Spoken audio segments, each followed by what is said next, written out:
পরম প্রেমময় শ্রী শ্রী ঠাকুরের শ্রীচরণে আমার ভক্তিপূর্ণ প্রণাম জানাই। শ্রী শ্রী বড়মা, শ্রী শ্রী বরদা, শ্রী শ্রী আচার্যদেবের শ্রীচরণে আমার ভক্তিপূর্ণ প্রণাম জানাই। ঠাকুর পরিবারের প্রতি প্রত্যেকের চরণে আমার ভক্তিপূর্ণ প্রণাম জানাই। আজকে আমি আলোচনা করব এমন এক ঘটনা, একজন দাদা যিনি মানসিকভাবে বিপর্যস্ত হয়ে তার মন সংকুচিত হয়ে গিয়ে তিনি একটা বড় সিদ্ধান্ত নিয়েছিলেন, চরম সিদ্ধান্ত যেটাকে বলে, যে তিনি এই জীবন আর রাখবেন না।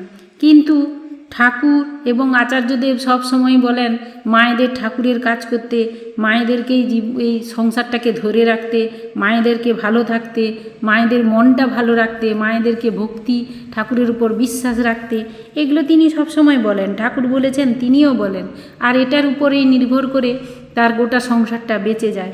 আজকে সেই রকম একটা অসম্ভবকে সম্ভব করার গল্প আমি বলছি, একদম সত্য ঘটনা। এই কয়েকদিন আগে 2024 সালে জানুয়ারি মাসের ঘটনা, শুনলে অবাক হয়ে যাবেন এমন একটি ঘটনা।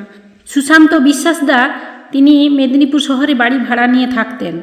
তিনি গ্রুপ বি স্টেনোগ্রাফার হিসেবে মেদিনীপুর জজ কোর্টে জয়েন করেছিলেন, তাই সেখানে ভাড়া থাকতেন। বেশ ভালোই চলছিল। হঠাৎ তার ট্রান্সফারের অর্ডার এলো, চলে যেতে হলো গড়বেতা ডিস্ট্রিক্ট কোর্টে। তো ভাড়া বাড়ি থেকে ট্রেনে করে তার প্রায় 2 ঘন্টা সময় লাগত। তিনি রোজ সেখানে যাতায়াত করতেন, কিন্তু দেখা গেল তার অফিসে তার উপর ভীষণ কাজের চাপ দিল। এত চাপ দিতে থাকলো যে সে নিজেকে আর সামলাতে পারছে না। কি করবে কি না করবে, তিনি যন্ত্রের মতো কাজ করে চলেছেন। তার স্ত্রী খুব ভক্তিমতী ছিলেন এবং ঠাকুরের উপর খুব বিশ্বাস ছিল। তিনি এসে তার স্ত্রীর কাছে সমস্ত গল্প করতেন, তার ওই ক্লান্তির গল্প, কাজের গল্প, তার আর ভালো লাগে না, এত কাজ করতে তিনি আর পারছেন না, এরকম বলতেন। আর তার স্ত্রীও তাকে খুব আশ্বাস দিত, ঠাকুরের উপর একটু ভক্তি রাখো, একটু বিশ্বাস রাখো, দেখবে সব ঠিক হয়ে যাবে, ঠাকুরকে ভরসা করে চলো, এইরকম তিনি বলতেন। কিন্তু এদিকে ওই সুশান্তদার এই যে দীক্ষা নেওয়া, সস্তয়নী নেওয়া, ঠাকুরের যে পঞ্চনীতি, যজন যাজন ইষ্টভীতি সস্তয়নী সদাচার, এগুলোর উপর তার স্ত্রীর গভীর বিশ্বাস থাকলেও তিনি ততোধিক অবিশ্বাস করতেন এগুলোকে, কিছুতেই এগুলোর উপর বিশ্বাস রাখতে পারতেন না। কিন্তু তার স্ত্রীর খুব বিশ্বাস ছিল। এইভাবে তাদের জীবন প্রায় চলতেই থাকতো, একজনের বিশ্বাস আর একজনের অবিশ্বাস নিয়ে এইভাবে চলতো। আর ওই দাদা সুশান্তদা তিনি কিন্তু তার স্ত্রীর জোরাজোরিতে একরকম ওই ইষ্টভীতিটুকুই করতেন, আর বাড়িতে যেহেতু নিরামিষ খাওয়া হতো তাই একটু নিরামিষও খেতেন। তো এইভাবে তাদের জীবন চলছিল। অফিসে কাজে চাপ ক্রমাগত বাড়তে থাকে। যথাসময় ছুটি হলেও অফিস থেকে বেরোতে তার অনেক রাত্রি হয়ে যায়। তিনি পাগলের মতো কাজ করেন এবং পাগলের মতো ছুটে ছুটে এসে ট্রেন ধরেন, আবার বাড়ি ফিরেন। এই রকম করতে করতে তার অবসাদ এসে গেল। তিনি ভাবতে থাকলেন যে বোধহয় এর থেকে আমার আর রেহাই নেই। তিনি অস্থির হয়ে উঠলেন পরপর। শুধু তার ছোট ছেলেটার কথা ভেবে তিনি বাড়ি ফিরতেন। প্রবল কাজের চাপে ধীরে ধীরে তার জীবনের ছোট্ট ছোট্ট আনন্দগুলো সব হারিয়ে যেতে থাকলো, তার জীবনের গুরুত্ব কমে যেতে লাগলো। তিনি ভাবলেন, আমি বোধহয় এইভাবেই আমার জীবনটা চলতে থাকবে, আমি বোধহয় আর কোনো দিন উঠে দাঁড়াতে পারবো না, এই এত কাজ নিয়ে আমাকে চলতে হবে, আমি বোধহয় কোনো দিন এর থেকে বেরোতে পারবো না, আমার আর এ জীবন রাখার কোনো ইচ্ছা নেই, আমি এই জীবন আর চালাতে পারছি না। এরকম নানা রকম তিনি ভাবছেন। ভাবতে ভাবতে একদিন একটা ভয়ঙ্কর সিদ্ধান্ত নিলেন। সেদিনটা ছিল 16ই জানুয়ারি 2024। তিনি অফিস থেকে বেরিয়ে শুনশান পথ ধরে ক্লান্ত হয়ে চলতে চলতে ভাবছেন, এ জীবন আর রাখবো না। হঠাৎ তিনি তার দিক পরিবর্তন করলেন। তিনি স্টেশনের দিকে না গিয়ে তিনি রেল লাইন ধরে হাঁটতে শুরু করলেন। মুহূর্তের মধ্যে তার এই চরম সিদ্ধান্ত তিনি নিয়ে ফেললেন। ট্রেন কখন আসবে তিনি জানতেন। তিনি বুঝতে পেরেছিলেন এক্ষুনি ট্রেন ঢুকবে, তাই তিনি রেল লাইনের উপর দিয়েই হাঁটতে থাকলেন। রেল লাইনে ট্রেন ঢুকে গেছে। প্রবল গতি না থাকলেও, ট্রেনের গতি কম থাকলেও ট্রেনটা ওই দাদাকে একটা ধাক্কা মারে। তিনি রেল লাইনের একটু দূরে পড়ে যান। তখন তার জ্ঞান ছিল। তিনি দেখলেন তার বাম পাটা হাঁটুর নিচ থেকে নেই, দূরে কাটা হয়ে পড়ে গেছে। সেই মুহূর্তে আবার তিনি জ্ঞান হারালেন। আবার একবার তার জ্ঞান ফিরে এলো, দেখল তিনি একজনের কোলে। পরে জানা গিয়েছিল অবশ্য জিআরপি অফিসার তাকে কোলে করে নিয়ে যাচ্ছেন। দিয়ে তিনি আবার জ্ঞান হারালেন।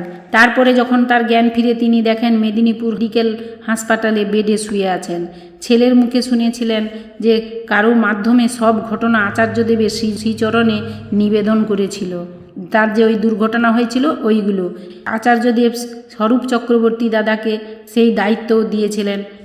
ডাক্তার স্বরূপ চক্রবর্তী তত্ত্বাবধানে তিনি চিকিৎসাধীন ছিলেন এবং প্রায় 1.5 মাস সেই হাসপাতালে তিনি ভর্তি ছিলেন।